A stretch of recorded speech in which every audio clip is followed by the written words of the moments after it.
Hello all, hope you're all doing good and staying safe. Welcome to Zareen's Art. So today I'm back with another lovely circular pattern.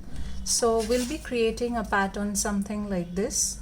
So all you need for that is a ruler, a pencil and pigment fine liner pens.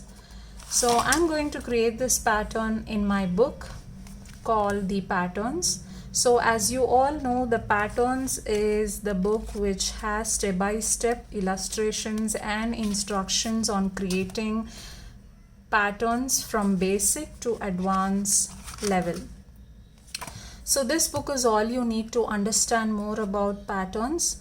So there are 3 more books that are available for purchase through my website zareensart.com. To know more about the books, kindly head over to my website zareensart.com. We'll share the link in the description box below. So let's get started in creating this lovely pattern.